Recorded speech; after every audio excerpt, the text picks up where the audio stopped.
Nga thong last hawai tare mana mera mi pose thabak tawine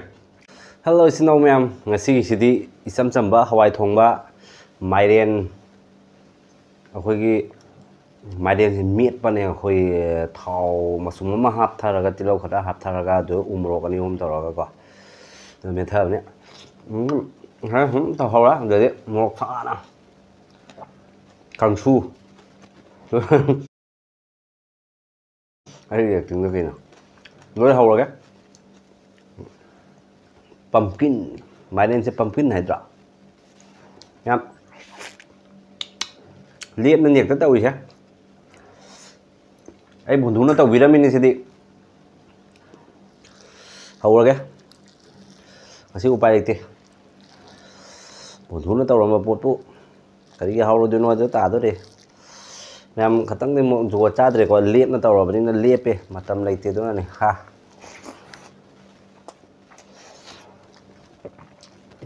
muro ta haru la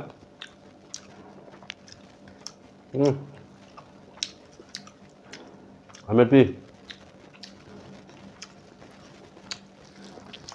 masih di kezum laite ba di ni din ni hawai di lai mairen sih kah masih mukbang sih karena di jual cadra ngathong lasa hawai tare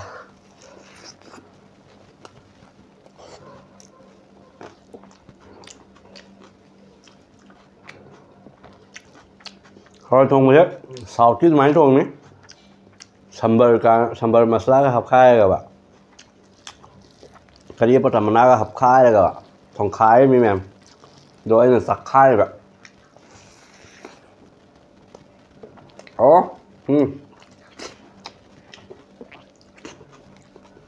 ngao thủng ra một bằng tàu ra thế Hawaii xuống một bằng tàu hết nữa tăng đi kèm là thắc thì nó mình đi đồ mày xuống mày thì nó trâu gì đó nó trò tắc đi ngoài rồi để bún lỡ ổi giờ đi đi vào nhà thóc nó mà này bạn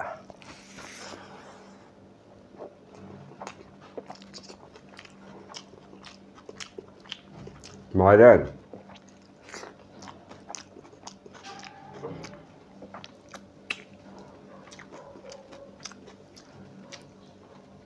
mày người sửa lạc cái hình này đấy hành này nữa hình này lắm bốn tiếp mày điền cái mà phá lên đi bạn mi cái bún lên mình đi năng adu sa đi hay ra bún tiếp bao hay tao bao tôi số hay nữa bao tàu ta bạn con ta bạn sắm ta bạn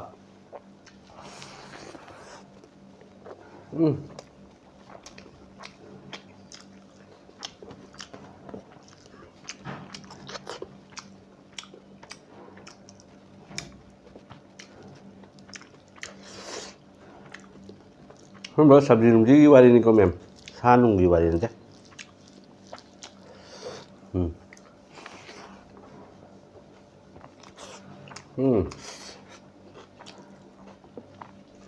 mà là mấy đứa mình phải sẽ tháo tàu nhỉ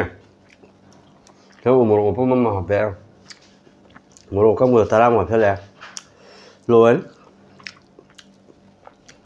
mình nhưng một percent rất cái nào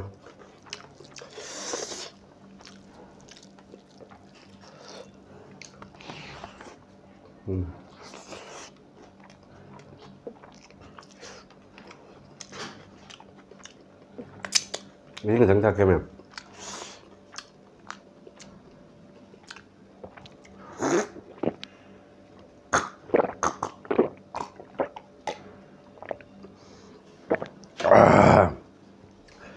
thaba kullaga isin tak pare khwaw sa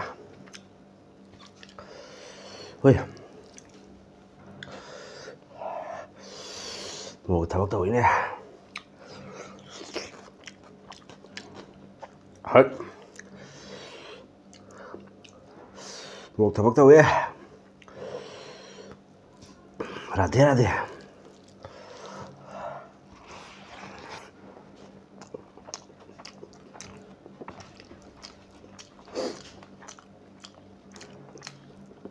một xài cả lâu chưa rồi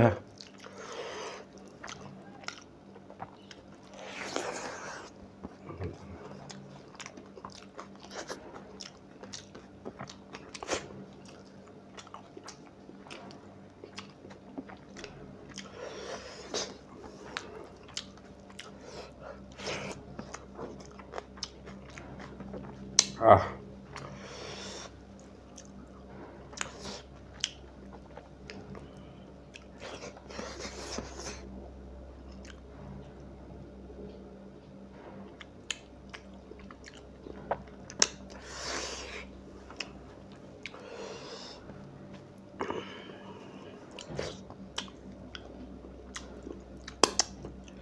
Right?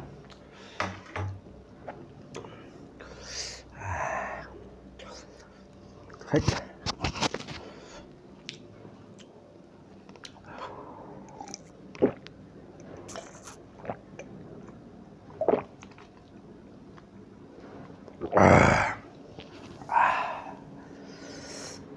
Mèo ngasih di pang nama sum casal